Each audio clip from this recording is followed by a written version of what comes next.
Hi there. Welcome to the Sober Circle channel. Enjoy this speaker tape. If you will, welcome with me Raymond O. from Larchmont, New York. Raymond.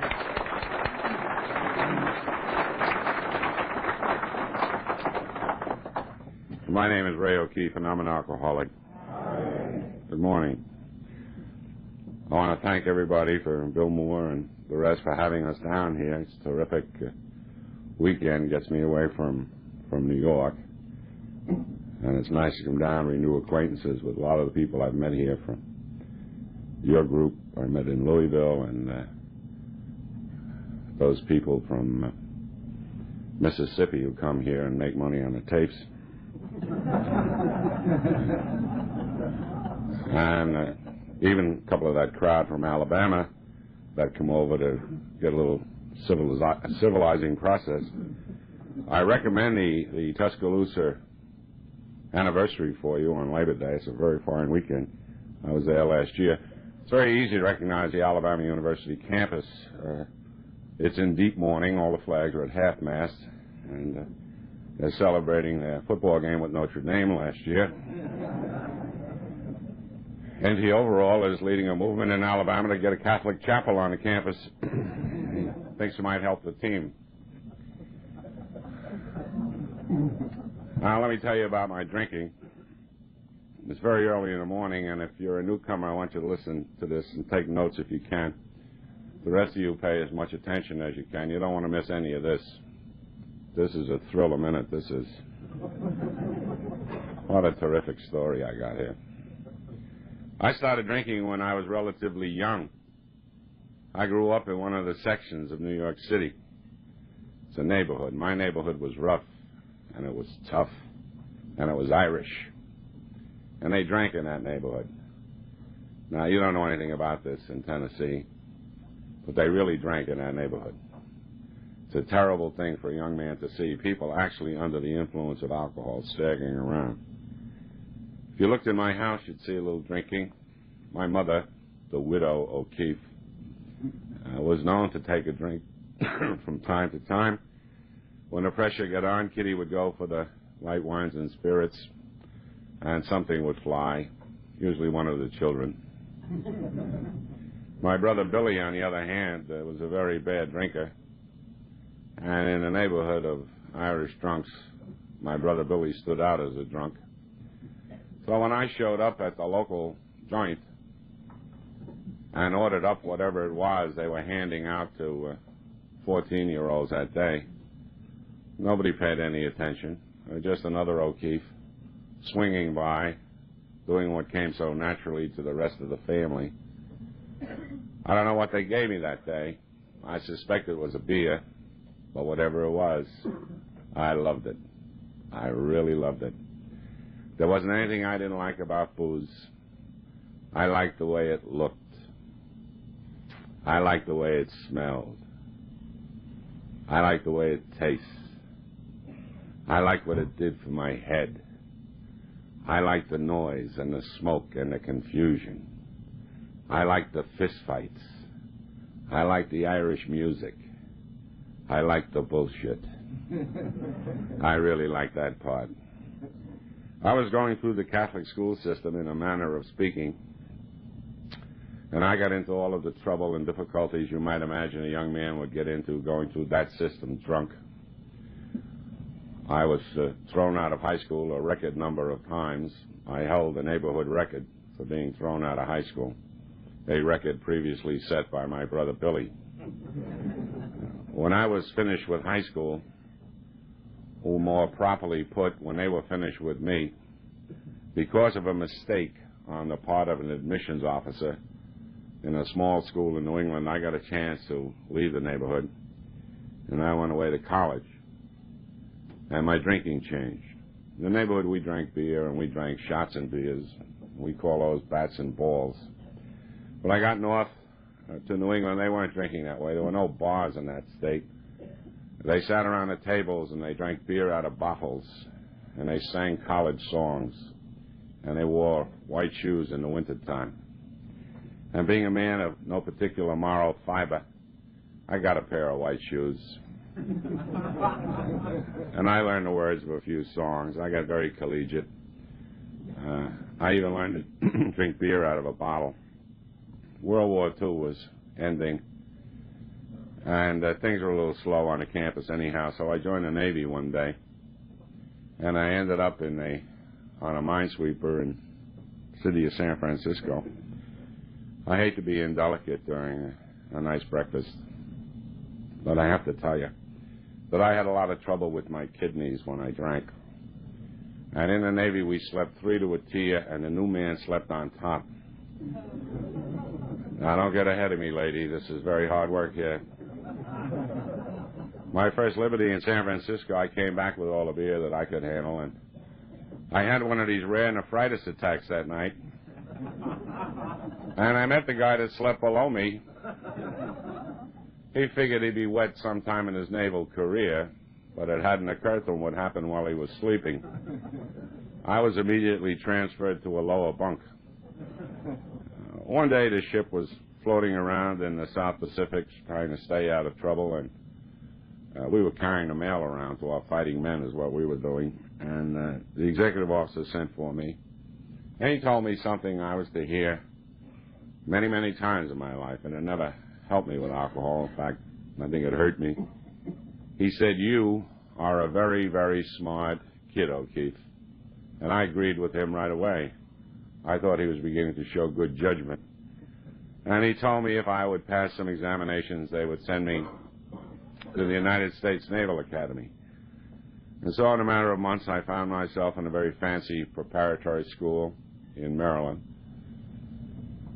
And I was only there a few months when the executive officer of the school sent for me. He apparently didn't have the experience that the other guy had, because he told me they had rules about people who got drunk all the time and went out through windows and over hedges and came back and started riots. And he suggested that I resign the appointment to the Naval Academy and return to the fleet. And he put a suggestion in the form of a written order. So I packed and I got ready to be sent as far away as they would send me, but with characteristic military efficiency, I was placed on board the yacht of the President of the United States. It was still a Navy, though. I got paid, and then I got drunk, and then I got paid, and then I got drunk, and then I waited to get paid, and then I got paid, and then I got drunk. I would like to tell you tales of intimacy with the President and my participation in high-level governmental affairs, but I have no such report to make. I can tell you where to get a drink in Washington or Key West or Cuba. When my enlistment was over, I came back to the neighborhood. Everything was under control in the neighborhood. The widow was out in the weeds somewhere. My brother Billy was over the hill from the New York City Police Department, having thrown a citizen of Puerto Rican ancestry off a 5-story roof, and the citizen bounced to identify the Irish cop. My brother Billy went west, and he's going to remain west because he died of alcoholism in May of this year in Minneapolis. The 5220 Club was available for heroes. I qualified for a few checks. I gravitated to the local joint. I was learning something of the game of shuffleboard, and I was planning a life of petty crime with some of my boyhood companions. And I had one of those thoughts that come from time to time. I remembered I'd been to college. So I went back up there, and I arrived in the middle of a blizzard. And I walked into a joint, and there they were sitting around, drinking beer out of a bottle, singing songs. They all had on white shoes. So I lined up another pair of shoes, and grateful government sent a check every month, and I stayed moderately bagged, and I was staring around the campus one day in my usual shape, and I saw a list of names on a board, a bulletin board, of people who were qualified to graduate, and my name was on the list. And that was good news. I thought I had another year to go. So I notified the widow of this terrific event, and she came north. It was a rather tender sight, the widow and her youngest child, staggering around under the elms. 10 years later, I was back at the college in another capacity, and they were still talking about my mother. It isn't often in the state of Vermont they see a little old lady get off a train drunk at 9 o'clock in the morning. When the summer was over, I came back to the neighborhood, and the question was, what was I to do? And my family's Irish. They're very Irish. And the Irish are a peculiar bunch. This crowd functioned by way of a council of war. And the members of the council were my uncles. And they got to be the members because they worked. It was a simple arrangement. If you had a job, you had a vote. If you're unemployed, you kept quiet. I had no job. So the vote was unanimous that I go on the city police department, because that's what my father had done. That's what my mother had done. That's what my brother had done. And that's what all my cousins were doing, except for a couple of dummies who worked for the telephone company. And I told them I was going to do what I wanted to do, because I always did what I wanted to do. It's part of being alcoholic. I told them I was going to go to law school, that I'd be unemployed for the next several years. And that was received with mixed emotions. But I did that. I went to law school, and my drinking changed again. I hate to be disloyal, Buford, to the profession, but I have to assure you that when I got to law school, I found myself in the company of the biggest collection of stiffs that had ever assembled under one roof. God, were they deadly. They're all very solemn. I never saw a lawyer before I got to law school. We didn't have any lawyers in my neighborhood. We had cops and we had priests. We didn't need any lawyers. But these guys all had on a suit with a vest, and they all wore eyeglasses. So you know what I did. After I got the suit and the vest, after I picked up the glasses I really didn't need, I looked around for somebody to drink with. My mother always told me, play with nice boys your own age. And nobody was drinking. These people were all studying. They were all grinding away. So I became the biggest grind they ever had in that school. And I didn't drink at all in my first year of law school. Very rarely in my second or third year.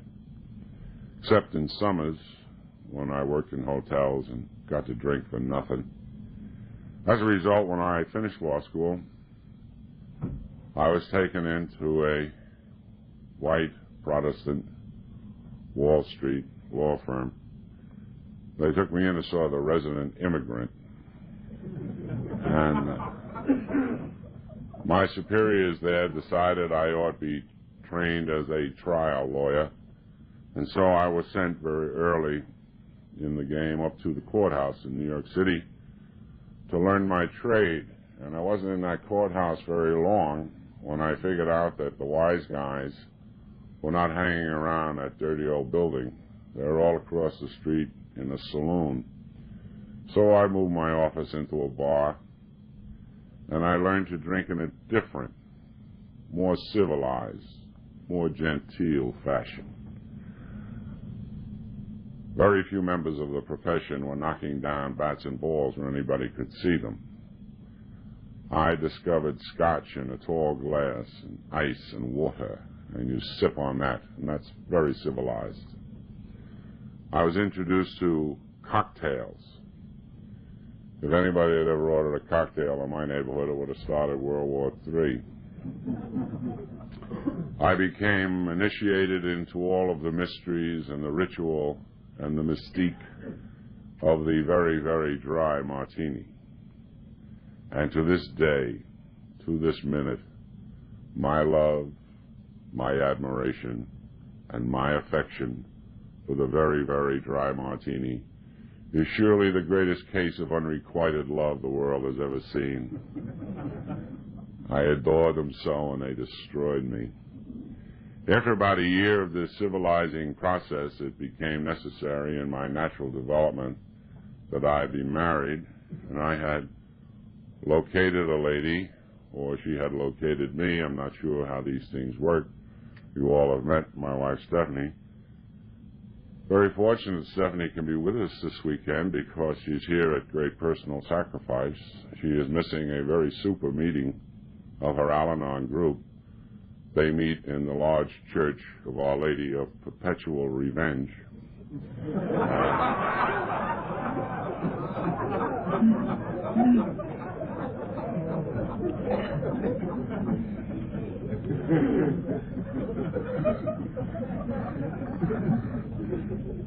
Stephanie is my wife. She's my current wife. I always call her my current wife. I find it keeps her on her toes. We met when I was working in a hotel. I was a bellhop, and she was a guest. And that pretty well characterizes the relationship right now. We got married and settled down and set up light housekeeping, and Stephanie then began to produce children in a rather boring and monotonous fashion, and with a regularity that's known only to the devout Roman Catholic. And after the second or third of these terrific events, I forget where it happened, I received a phone call one day from the dean of the law school that I had attended, and I had to go see the dean, and the dean invited me to become a member of the faculty and become Professor O'Keefe. And I responded with great alacrity, and there I was, the boy professor. And I was very nervous about that job, and I knew I drank a lot, so I thought I'd cut back a little, and I tried that for very unsuccessfully for a period of time. And after years, 3 or 4 years or so, I figured I had that job pretty well secure, so I went back out to drink the way I always liked to drink, and I really only knew the one way to drink. I drank until I fell down, or the place closed or blew up, or the cops came, or the fight started, or the money ran out. I never did understand people just putting down a drink and saying, that's it. I used to wonder where those guys were going. I'd say, look, it's not closed. Where is everybody going? But they would leave. And I went back out, and I won't burden you with tales of my great success at the bar. You know, if I'm hanging out with Williams and Overall, I'm a very substantial guy.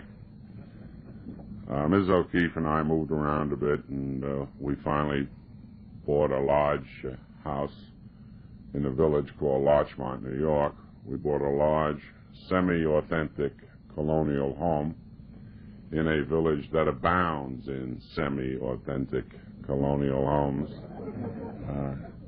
I moved around a little bit in the law business and in politics. I ran for office and lost, and served by appointment of the governor of the state of New York and a number of things. The only thing I did that I look back on with any satisfaction now is put some time into the efforts of a group of people who surrounded a young senator from Massachusetts that you will remember. Mrs. O'Keefe and I had it up to 5 or 6 children. This semi-authentic colonial home, and the motor vehicle, and the membership in the obscure clubs, and I was moving around. And had you asked me in those days how I was doing, I would have told you I was doing very well. In fact, whether you asked me or not, I would have been very happy to tell you my rise to success, because all of the emoluments of the middle class were mine. Truth of the matter was, at this time, at age 34, I had become a terrific daily drunk, and my day would have killed a lesser man. I used to come to in the morning in that wet bed because the problem with the kidneys had continued unabated all those years. And I'd struggle out of that damp sack, and I'd begin my morning calisthenics. My calisthenics were performed kneeling on the floor of a bathroom with my head in a bowl And I would have all the water running, the water in the shower and the water in the tub and the water in the sink, because I didn't want Mrs. O'Keefe and all of those little O'Keefes to know that Professor O'Keefe was dying. And I would struggle downstairs in my sincere Brooks Brothers blue suit with a vest, carrying over my shoulder, much like Santa Claus, a sack of wet laundry. Because Mrs. O'Keefe told me that she had diaper service for the children, and she did not think a lady of her extreme breeding ought to do the wash of a 34-year-old bedwetter. If you can imagine a man of my stature in a community starting off each morning with a load of wash. But once I got my wash out of the way, help was at hand. I used to keep a quart of vodka in the refrigerator. My children call that Daddy's juice.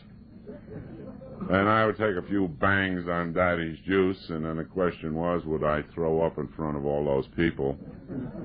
I knew if I lit up a cigarette, it was all over. Somehow or other, I would get out of there, and I would get on what was laughingly called in those days the New Haven Railroad.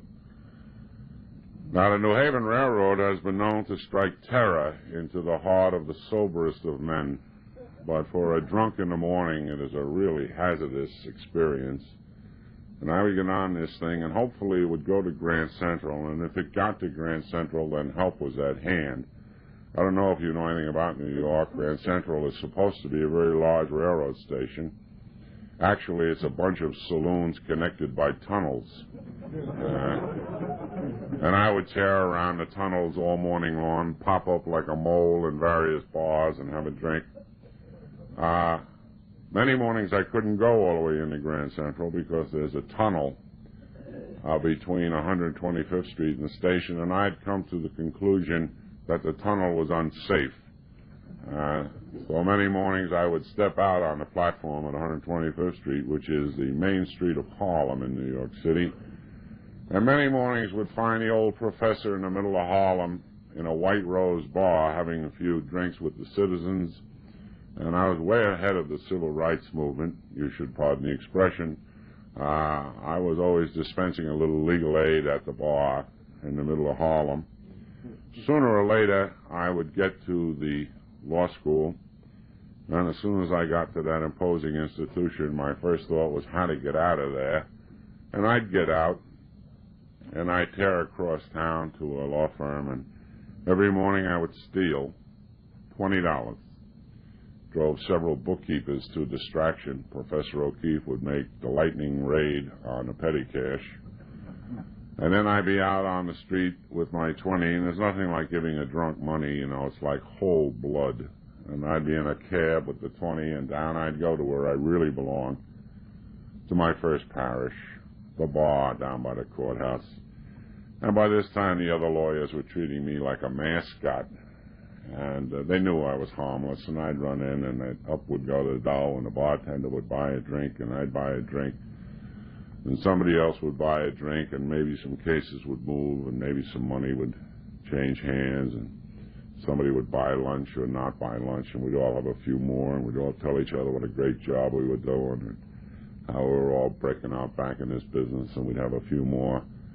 And then I'd be right on the top of my form, so I'd zip into a cab, and I'd go right back up to the school, and I would inflict myself on those unwilling sophisticates who would come to study law at my feet, and I would shortchange those darlings, and I'd be out of there and into another cab, and I would tear across town to Grand Central to commute. Now, even though I grew up in the city, I understood the theory of commuting. Commuters are entitled to a drink before they get on the train. So I'd have 10 or 12, and then I would take a train going north. It didn't have to go to where I lived, just north was good enough. So a great deal of Stamford, Connecticut, and other garden spots. But sooner or later I would get home and bounce off the walls and find what was left of Daddy's juice in some old jelly glass that some kid had left laying around, and I'd fill it up, and I would inquire if anybody wanted a martini. But I was the only one that drank in that house. So I'd have a few of those, and then I would eat or not eat, depending on my mood. And evenings I would reserve for civic endeavor. Civic endeavor by me was cracking up the car or puking on some hostess's rug or playing a little grab-ass with the ladies of Larchmont and a sorrier-looking crop you never saw. Most evenings, however, I would stay home and, like Louise, I'd watch that television with the one eye, trying to get those sets to come together. And I'd drink and I'd watch the TV with the one eye, and I'd go through the programming, and I'd go through the news and the Late Show and into the early morning, and then my big moment would come. The big moment of my day, really, was when they played the sermonette and then the Star-Spangled Banner. And I really was terrific. They would put on the Star-Spangled Banner, and the destroyers would start coming through the water, and the Marines would start up Mount Suribachi, and that song would be playing, and I would start to cry. Oh, I would have a terrific weep. And then I'd go upstairs and wet the bed, and that was it. I was a terrific leaker on both ends. Well, this is not once in a while. This is every day. And weekends I used to save for binges. And if everything else was quiet and everybody was minding their own business, I could get drunk 3 times on Saturday and twice on Sunday. Well, as everybody who's ever been married knows, while all this was going on, Mrs. O'Keefe was not entirely silent. From time to time, this woman would have the temerity to suggest that there was something radically wrong with the way that I drank. Well, I paid no attention to her. Why should I? First of all, she's a woman, and women don't know anything. Secondly, she's not a lawyer. What could she possibly know? And I would argue with her, and I would tell her that. And then I'd say to her, I don't drink that much. What's the matter with you? So I don't even drink as much as my mother. And she would say, nobody drinks as much as your mother. I'd say, that did it, and I'd go right out the door. Well, this drove the poor woman to distraction, as she told you yesterday, and she could neither sleep nor eat. So she betook herself to her physician, who, as you might imagine, is an obstetrician. And he could find nothing the matter with her until she told him that she lived with a drunk. And this solved that problem, and he sent her home with a message. Well, we lived in his house, and we don't live in that house anymore. We had some more children. We childrened ourselves out of that house. That is a polite expression of how we came to move from that house.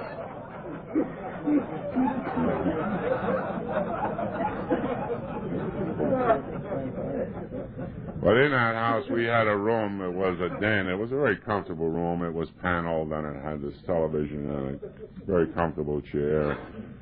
On the wall of that room, I had erected a shrine. Now, the shrine was not to any saint that you ever heard of. This shrine was to me. And there were pictures of O'Keefe with the great and the near great, and there were diplomas and plaques and proclamations, and all of which attested to the fact that I didn't drink too much. And I'd sit there and watch the TV with one eye, and I'd get my load on, and during the commercials, I'd look up at the wall, and I'd think, you're terrific. You really is.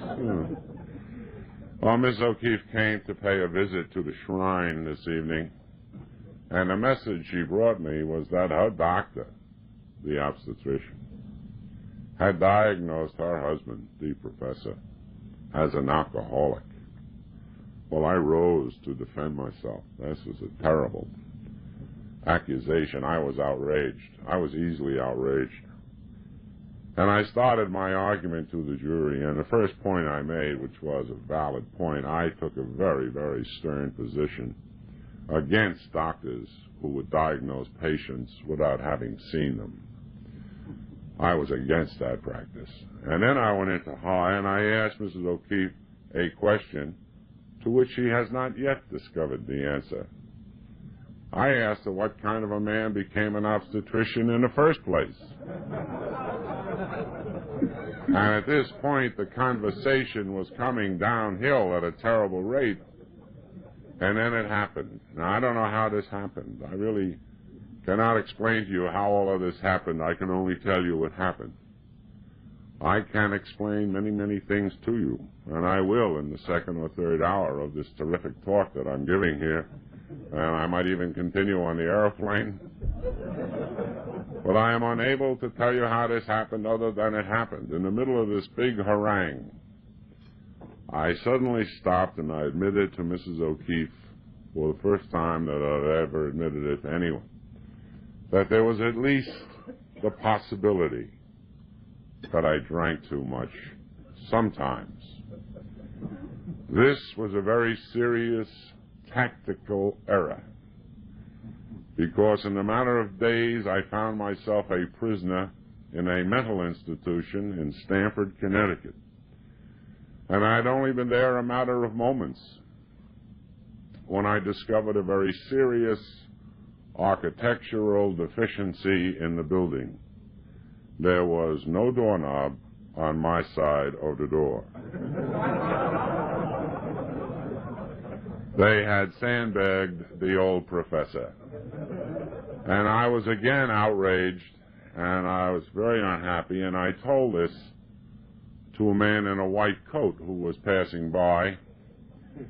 And I explained to him the outrageous circumstances in which I found myself, and I also told him that it was, in addition to everything else, the occasion of my 35th birthday, and that I had on that very day, under the Constitution of the United States of America, just become eligible to run for the office of president.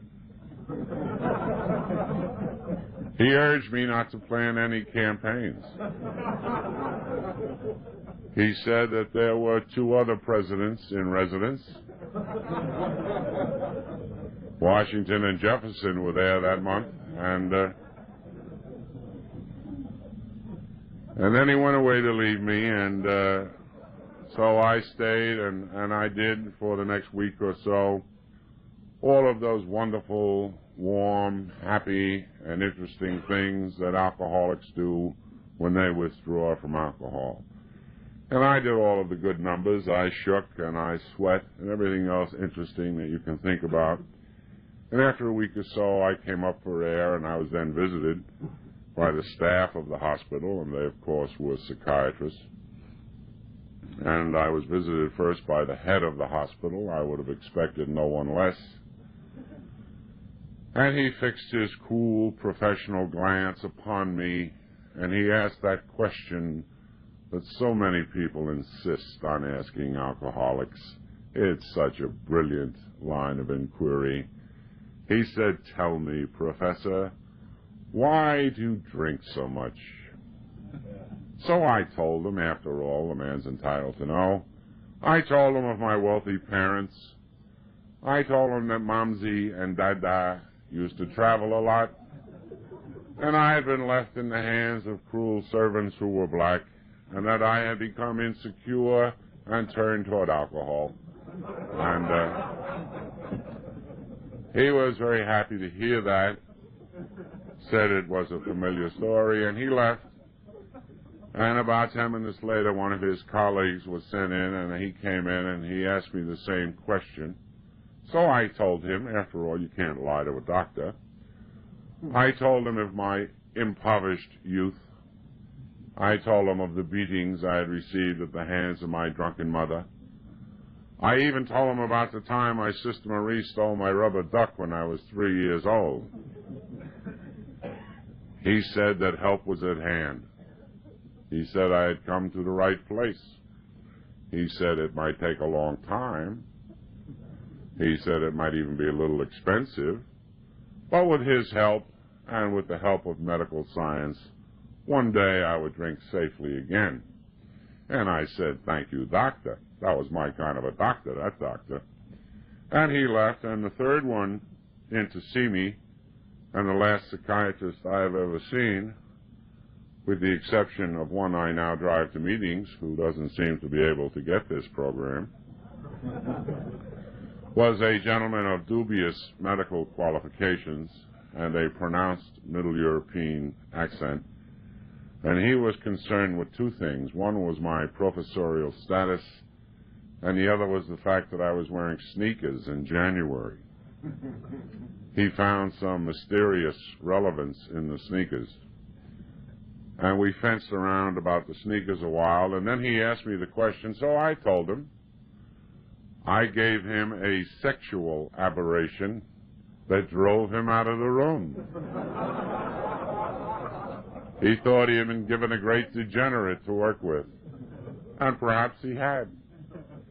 Well, I wasn't as smart as I wanted them to think, or even as smart as I'd like you to think, because they had a staff meeting in the afternoon, and they came to the conclusion that there was a fraud in their hospital, and so they sent for Ms. O'Keefe.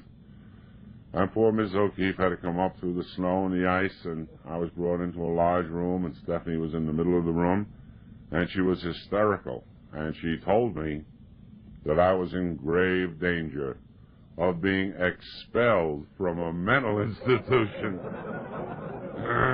I said, let's go. But she prevailed upon me to stay. She was determined that I would become sober if it took the last dime her father ever made. And it almost did.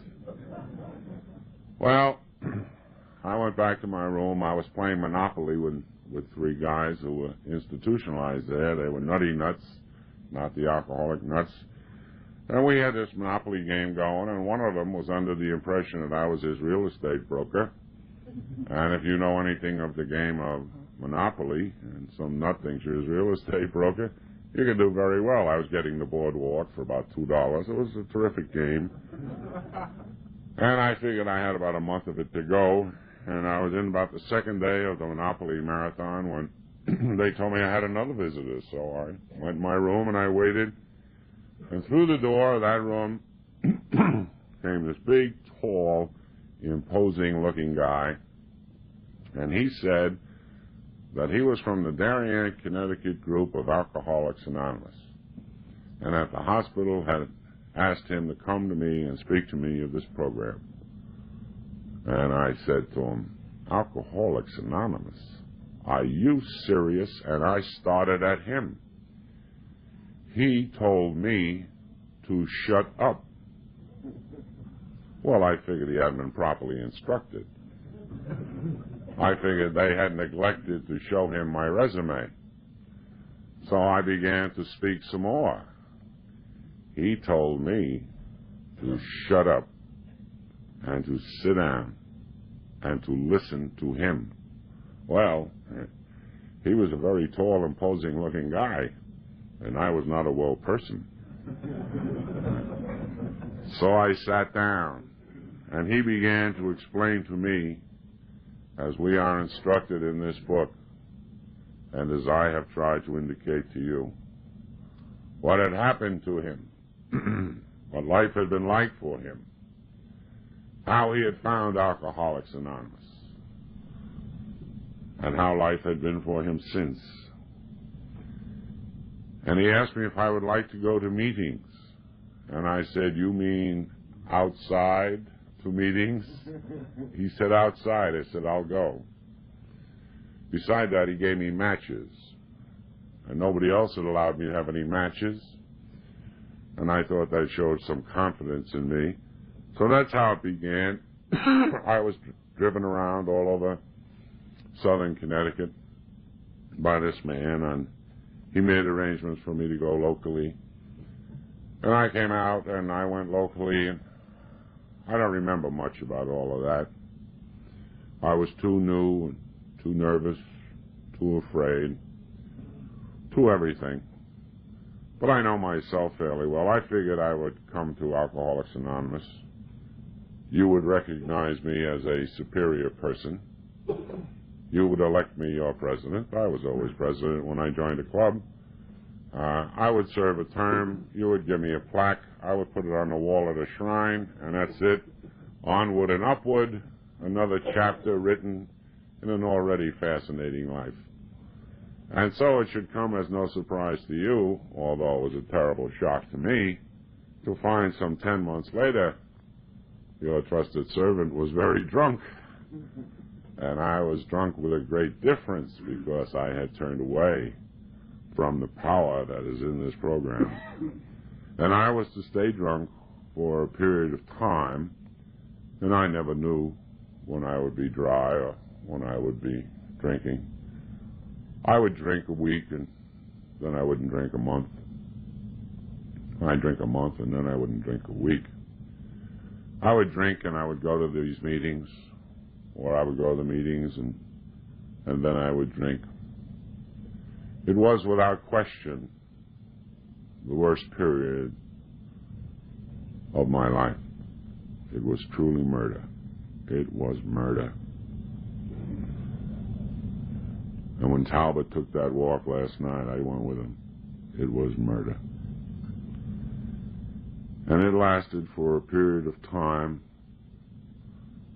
and I didn't think there was anything I could do about it. Things happened to me in this period of time that had never happened to me before. And I'm not talking to you this morning about things that I don't even consider to be significant anymore. I am not speaking to you of the fact that I was no longer able to teach.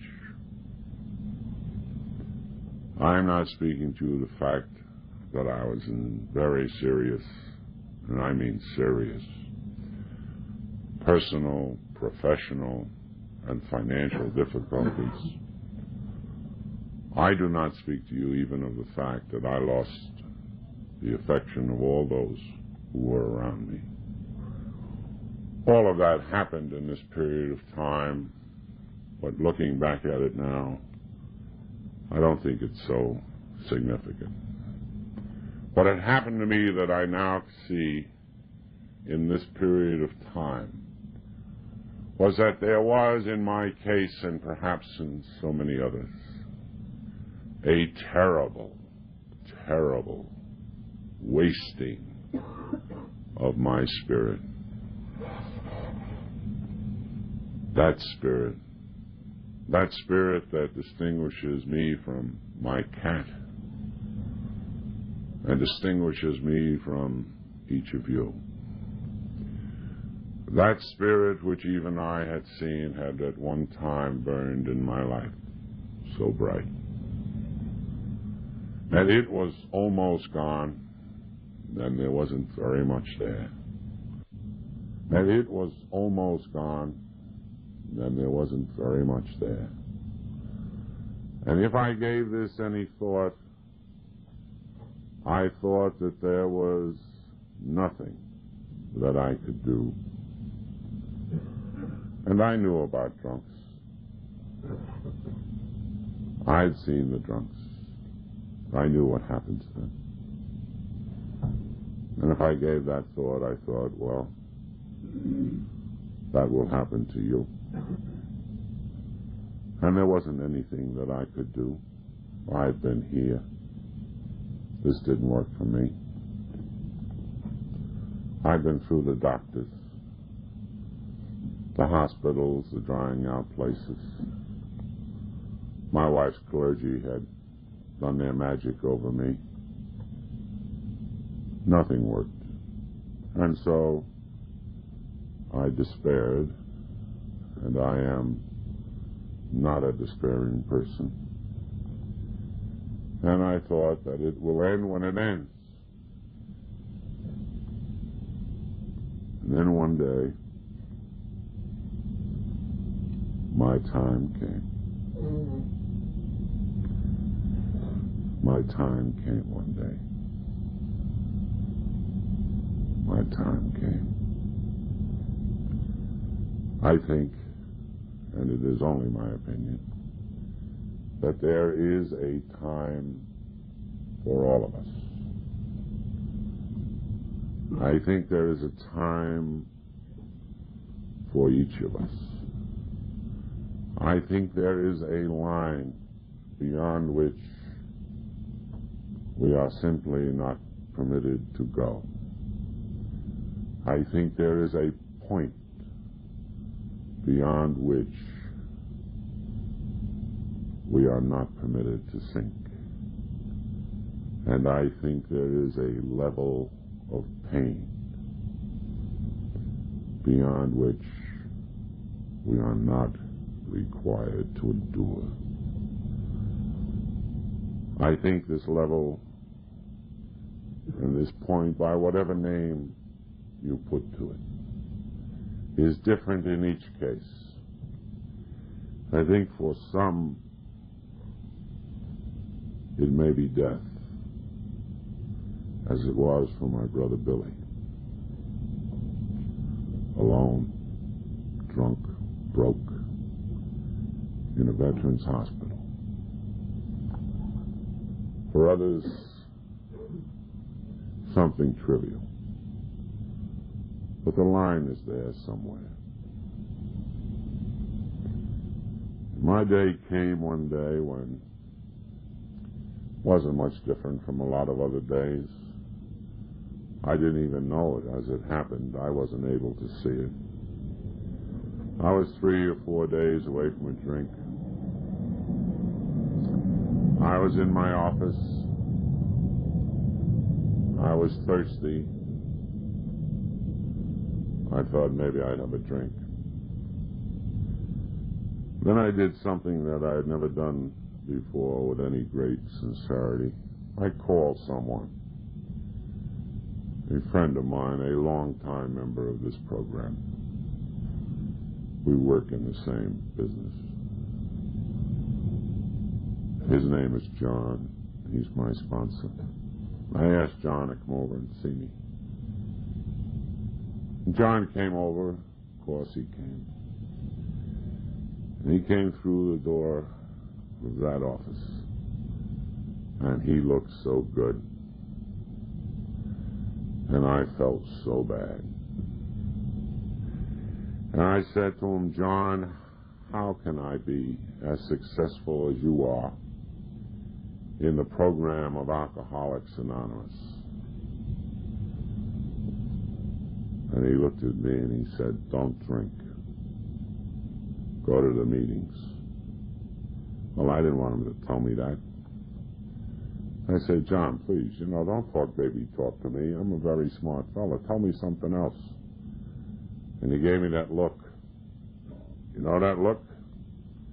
That look that long-time AA members give to wise-ass people. John, very patient, he began to explain to me that if I did not take one drink for one day, there was no possibility that I could get drunk. Now, wouldn't you think a smart guy like me would have figured that out? I said, see, John, you don't care. What do you care? I'm in this office. I'm going broke. I'm getting a terrible screw in here. This is awful. And he said, don't drink. Go to the meetings. It'll be all right. I said, see, John, you don't love me. Let me tell you about home. That's murder up there with that woman. He said, don't drink.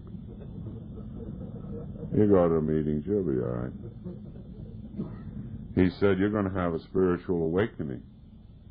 I said, John, I don't need a spiritual awakening, John. I need money. He said, don't drink. And you go to the meeting, you'll be all right. And he made a phone call or two, and he said, come on, you're not doing anything in this office. So he took me up to Grand Central. He put me on the train to Larchmont. It's about a 40-minute ride. Halfway up, I reconsidered. What I call him for? He doesn't know anything. Don't drink. I'm I'm a better lawyer than he is. I'm a better lawyer than anybody is. Well, his train stops. I show him don't drink. I figured I'd pick up a few pops at the station, 3 quarts, and I'd go home and figure it out. And that was my attitude when the train pulled into Larchmont. And standing on the platform of the Larchmont station was my mailman, a guy named Al, who was then chairman of the Mamaroneck group, my group. And Al said, "Get in the car." And I said, "Get out of here, Al. You're a man of my stature. I don't hang out with mailmen." I said, "Get out of here." He said, "I'm in the book. Some guy called me from New York. Get in the car." Well, a man of my stature cannot afford to have fistfights with mailmen, or anybody else for that matter. So I got in Al's car, and I said, "Al, I'm in a lot of trouble, Al." He said, "Well, don't drink. You go to the meeting, you'll be all right." And Al brought me a cup of coffee, a little ride, and he took me home and came back that night, and he took me to the meeting. And I didn't drink that day. And I haven't had a drink since. Seems a long time, but it really isn't. First I had that day. First I had that day. I had that day because 2 members of this fellowship took what God sent them that day.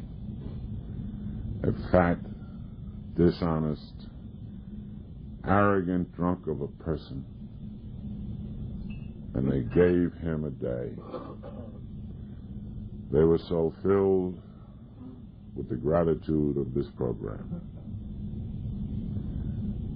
that they took what was given to them and they gave him a day. It's the same gratitude that prompts me to be here with you. First I had a day, then I had another day, and a week, and a month, a couple of months. I'd see John almost every day. He'd give me my instructions, and I'd come home and go to a meeting almost every night. Oh, and I'd been dry for about 3 months. I thought I was doing great. John said to me one day, "You know, Raymond," he said, "you're a nice fella. You hang around, you don't drink, you're all right." He said, "There's much more to the program of Alcoholics Anonymous besides not drinking. Why don't you learn something about the program? Why don't you read some of the material?" And I said, "I have read the material, John. What, are you kidding me? Rarely have we seen anyone fail who has thoroughly followed it." He said, all right. Read the material again." And I said, "Yes, John." He had finally brought me to the point where I said, "Yes, John." And so I began to read again the material of our program. And I was appalled at my initial ignorance. I thought when first I read this book that it was written by someone who had perhaps an academic knowledge of the subject of alcoholism. I didn't understand that it was written some years after the meeting of Bill and Bob, and that it contains the experience of 100 or so men and women who had become sober. I didn't know that it was a chronicle of the early members, those 100 men and women who founded this program. I thought when I first read the steps that are contained in the 5th chapter of this book that they were just sort of guidelines. I thought when I saw the first step that if I said to you that my name was Ray O'Keefe and that I was an alcoholic, I was doing something of the first step of this program. And of course, that's my name. And I'm an alcoholic. But the men and the women who founded this program did a great deal more than simply identify themselves as alcoholics. They admitted that they were powerless over alcohol, that their lives had become unmanageable. Their lives were unmanageable because they were powerless over alcohol. They were powerless. They had no power. They were without power.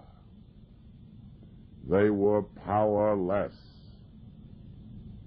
There was no way that they could control their relationship, but they didn't drink. And time began to pass for them. Time has passed for me. And time here has passed for the group in Blount County. And if you are new, time will pass for you. And time has a way of passing in the program of Alcoholics Anonymous. It passes one day at a time. And somewhere after this succession of days, these men and these women came to believe that there was a power greater than their own. And they believed that this power could restore them to sanity. And this was not just a casual opinion that they shared or an offhand reference that they made. They believed this. They believed in a power greater than their own. And as they believe, I believe. And so firm and so real was this belief in this power that they were able to make a decision that they would turn over their will and their lives to the care of this power, this God as they each understood him. And they were very, very bright, because at a time in the history of this country when no one else had this notion, they conceived alcoholism to be a disease. They conceived it to be a disease that was physical and mental and spiritual, a disease of the body and of the mind and of the spirit. And when they stopped drinking, they found that their bodies responded quickly. And when they came to believe that their power could restore them to sanity, they began a mental recovery. It was slower than the physical recovery, but it was perceptible. They could notice it. When they made that decision, when they made a decision to turn over their lives, well, that wasn't very much. They had already admitted that their lives were unmanageable. But when they decided to turn over that will, the alcoholic will, that thing, that was the thing that had me in all of that trouble for all of those years. I was, and perhaps I am, what the book describes, an extreme example of self-will run riot. But when they made that decision to turn over that will, when they were finally able to let go and to let God, that not only began a spiritual recovery, but they set down a great basis for a spiritual way of life to which you and I are heir. They gave that to us. And they were smart enough, too, to know that it wasn't enough for them to simply stop drinking and start praying. A lot of people have tried that. It doesn't seem to work. They knew if they were to be sober, somehow they would change. Somehow they would have to change. And in order to effect this change in themselves, they began a searching and a fearless moral inventory of themselves. They sought to determine the exact nature of their wrongs. They could be searching because by now they were relatively clear. They could be fearless because they had turned over their lives to the care of a God that they understood.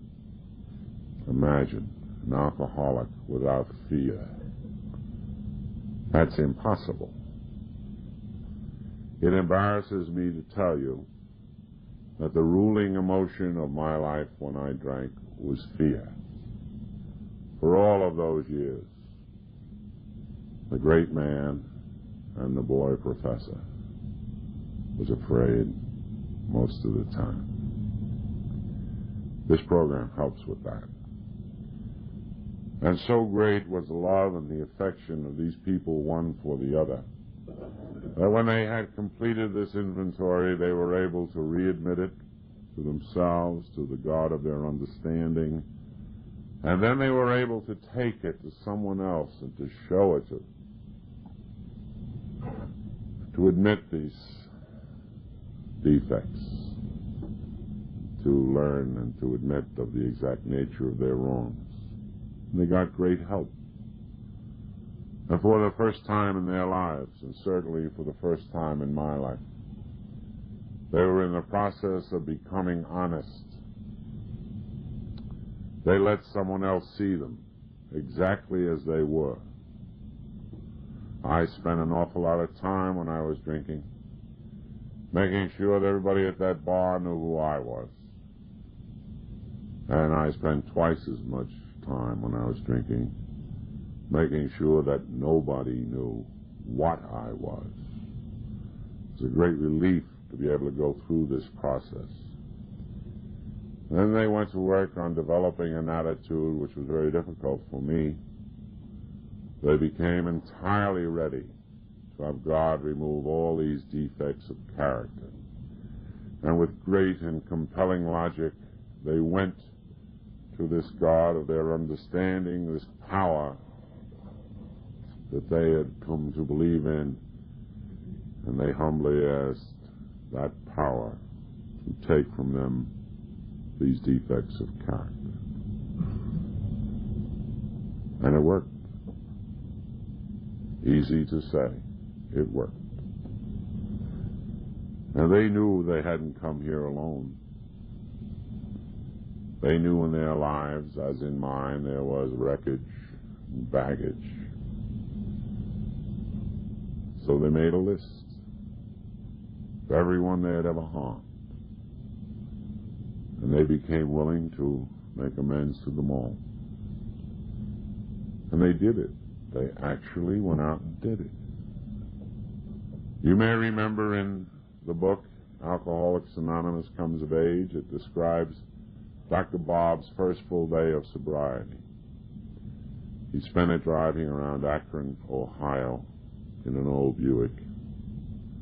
When he got back late at night, Bill asked him where he'd been, and he said he was out mending fences. It was an old Vermont expression. He was out making amends. The first day he was dry. And that's how important it is. And I don't think we have to wait so long in this program to do what it is we have to do. I like to see everybody do everything, do all at once, right away. Well, by this time, these were sober people. And they knew that what had been given to them was something very precious, and so they resolved to maintain it. And in order to maintain this newfound sobriety, they continued to take personal inventory. They knew they could not engage in the great luxury of resentment or self-pity. They knew if they were resentful, if they were hateful, they would drink. If they drank, they would die. It was simple with them. And so when they were wrong, they promptly admitted that they were wrong.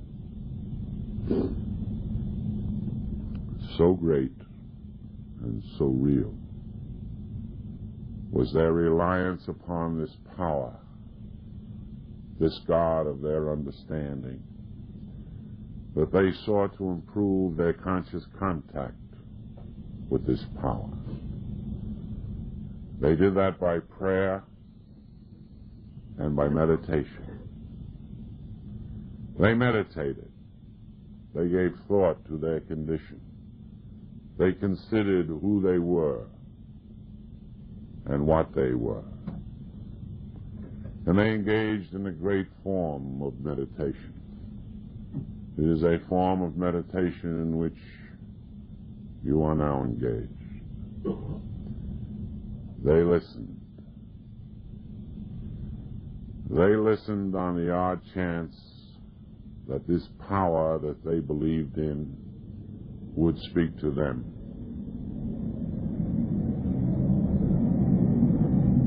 And this power that they believed in did speak to them in their groups, at their meetings. And then they prayed, brothers. They prayed. You don't need me to give you a homily on the efficacy of prayer. When they prayed only for knowledge of God's will for them and the power to carry that out. And a little later in their development, they came upon a prayer. They thought it would help them, so they took it. And they prayed only for peace of mind. And they asked God to grant them the serenity to accept the things they could not change. And they did change. Something happened to them. Something has happened to me. Something happens to everyone who comes here, puts this program into their lives. There was a great difference between being drunk and being sober.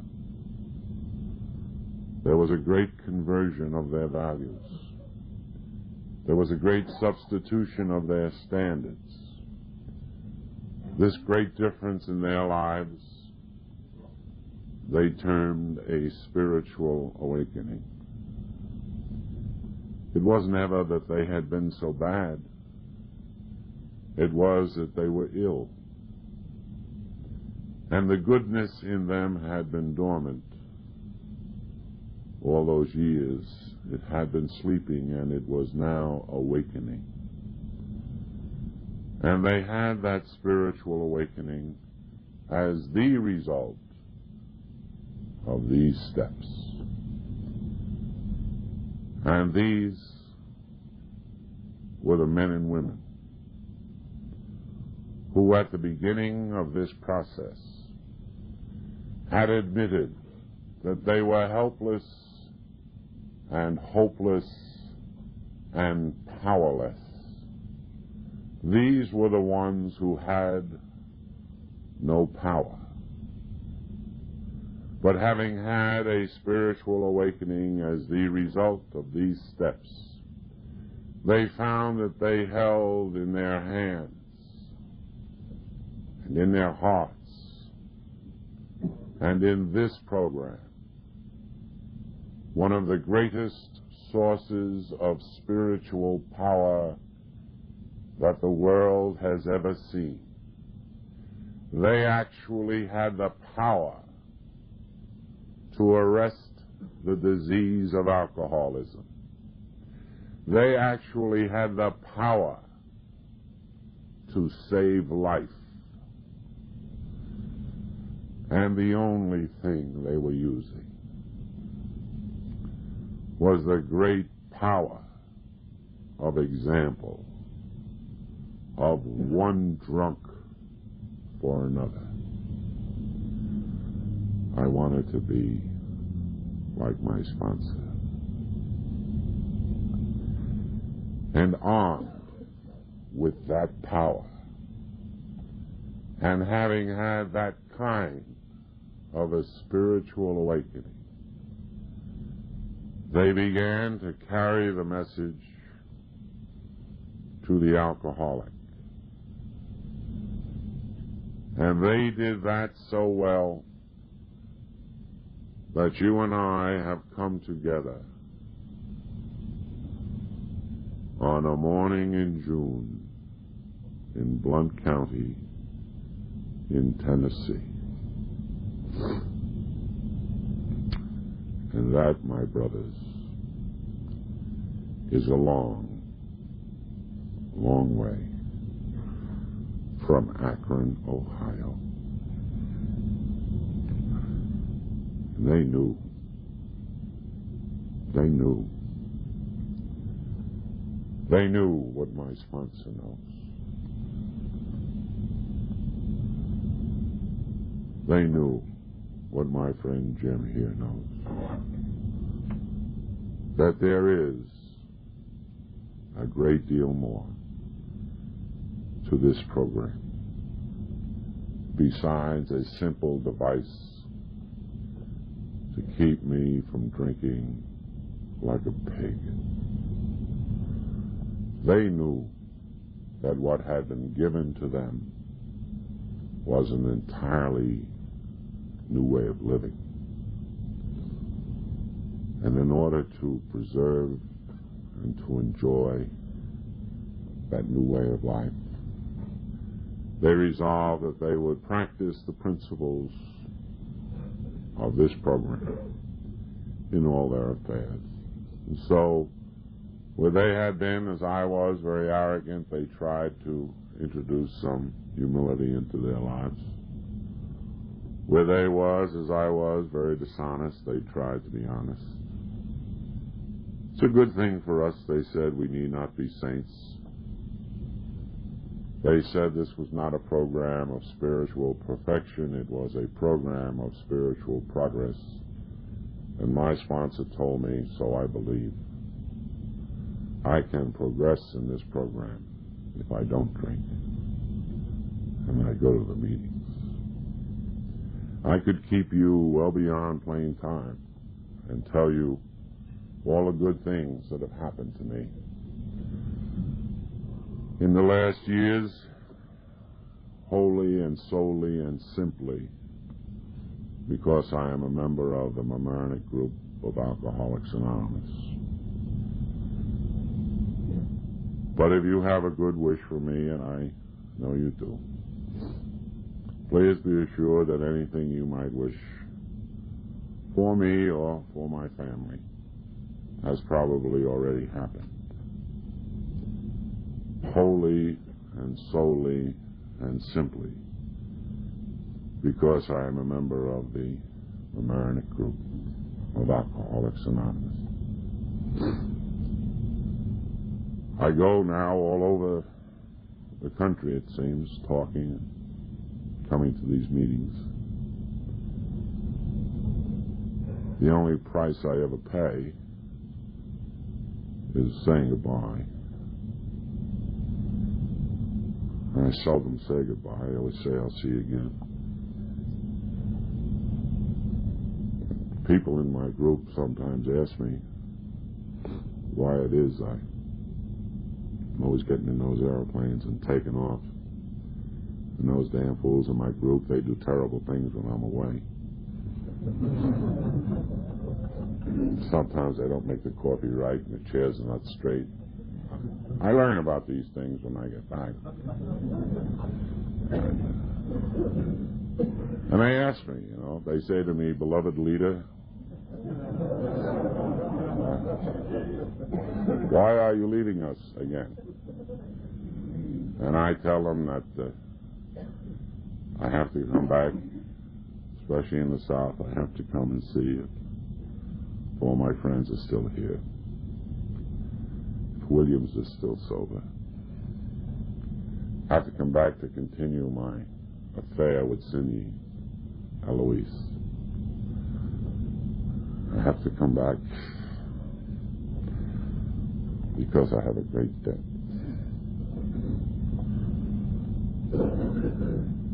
Everywhere I go, I leave with something that's in a pamphlet. It's called A Member's View of Alcoholics Anonymous. God, I've read it 100 times. At the end of that pamphlet, the author takes a biblical turn. And he reminds us of the time when John the Baptist was once again in one of Herod's prisons. And John sent two of his companions to inquire of his cousin Jesus as to whether he was the Messiah. And these two men found the Lord, and they walked with him a while. And finally they said to him, are you the Messiah? Are you the one we're waiting for, or should we wait for another? The Lord didn't answer that question. He said to them, go back to John and tell John only what you have seen and only what you have heard. Tell John that the lame walk and the blind see. The sick are made well, and the poor have the gospel brought to them. In my early training, I was told that the word poor in that context could mean poor in spirit. And everybody knows that the word gospel simply means good news. And so, my brothers in Tennessee, if you will accept a report from me based upon my years in Alcoholics Anonymous, I will tell you only what I have seen and only what I have heard. And based on that, it seems to me that the lame do walk and the blind do see. And most certainly the sick are made well. And I have seen over and over and over again through the darkest day and into the longest night